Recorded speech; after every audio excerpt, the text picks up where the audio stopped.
Some more pictures.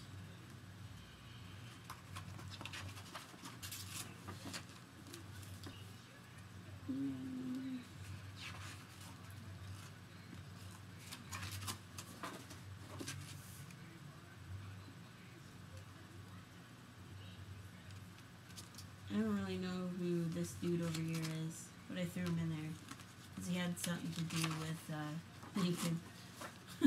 Supposed to get picture happy. That's cool. This is one of his actual desks that's set in the White House.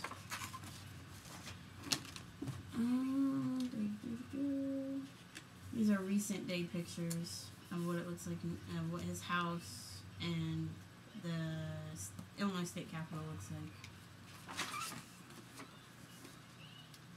And these are just election posters. Stuff like that. This one's over here is funny.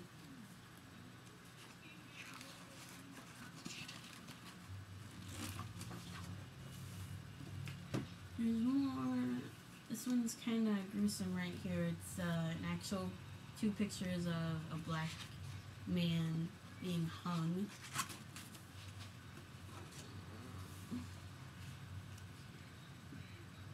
Just some of the buildings in New Salem. The log cabins from back then.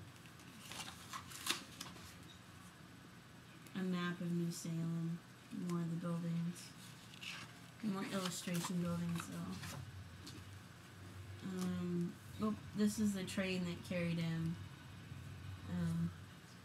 after he got shot to all around, because they had like it's one of those funerals where it was a traveling funeral, and every town that they went through to get to Springfield, every town they stopped and had a funeral mass for him. So the whole nation got to see him in his coffin. So it actually took him about 2 to 3 months before he actually got back here to Springfield to be buried, and then even then he wasn't even buried till about 3 years later, actually buried in the ground. They just had him in like a mausoleum, and that's a whole nother story because someone tried to steal his body, didn't get away with it, but they literally went into his mausoleum and tried to steal his body. It's just very, I'm trying to say weird. I can't remember the word right now, but whatever. Which is really gross, I should say. Gross and mean. There you go. Some more pictures. I think this is his, monument. And, that state I can't remember right now either. And then this is a carriage that carried him around after he died too for the funerals. And then this right here is just some of his actual writings for his inaugural addresses or whatever.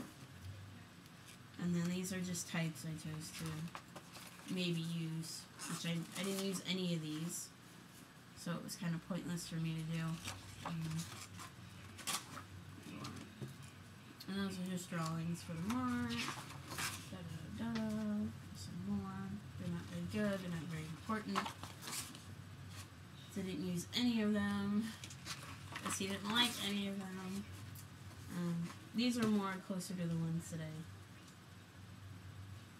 I use, like these ones here.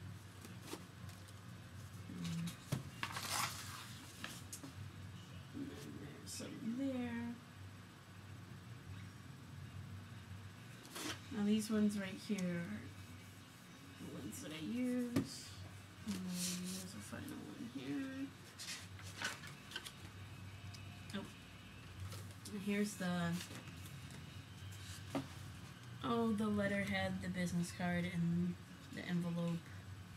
And then the actual mark that I used. So and I think that's it for this guy. Yep. Along with your creating the mark and stuff, we had to create not a type spec book, a graphic a graphic standards manual is what they call it. And it's basically a book that outlines like guidelines of the mark and how to use the mark, how to use the type, what type was used.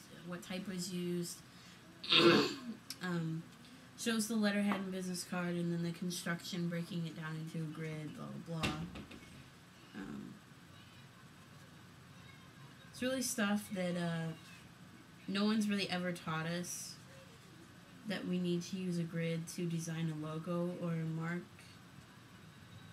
But I guess we're supposed to, which I don't think really anybody does. But anyway, this is the book that I created, and it's got like a transparency sheet on here where it just breaks the mark apart. And this is I'm not sure what binding this is called, but it's a leather string strung through there to work together. And it opens up, and it's just an opener, an introduction, contents, and then it goes to a timeline, and then it goes to the mark on a grid with it broken apart, and strict guidelines on how to use it, like what not to do to the mark when you're using it. The type that I used, which was just his signature, so I had to put that on a grid and show it in different scales and percentages. And then a supporting typography, so just the type that I used in this book or whatnot. And then the envelope and the business card and the letterhead, to show it all there.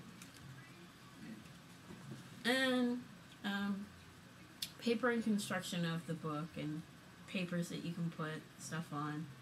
I made this one touchy-feely, like, ooh, you can touch the string, and these flip up like that. And then, the end, just what applications I use to make it, another photo. So, this is printouts. I did have, like, an actual printout of the business card, but when my teacher gave this back to me the other day, I think he hijacked my business card, because he's one of those teachers that, like, if he likes your stuff, he'll hold it captive for, like, so many weeks. So I bet he hijacked my business card because he liked my mark and wanted to keep it. My last project I did for this teacher was my infographics, and he held that captive for, like, all this quarter. I just got it back like 2 weeks ago. Like, I kept asking him to get it back. He's like, oh, I'll get it back to you, and he never did. So I finally went to him one day. I'm like, I need this for my portfolio. I need my project back. He's like, okay. Like, he didn't want to give it back to me. He's been asking me to create another one. Like, put another one together so he can have a copy of it. But I don't have the time to do that. Like, I don't. And I'm also lazy, so when I do get the time, I'm like, oh my god, I have time to relax, so I'm gonna relax. But this is getting long, so I will show you this last thing here, and this is what has been consuming my time all quarter and will continue to consume my time for the next 2 quarters, is my process book, which this is the, not my process book, my portfolio. And this is the most important piece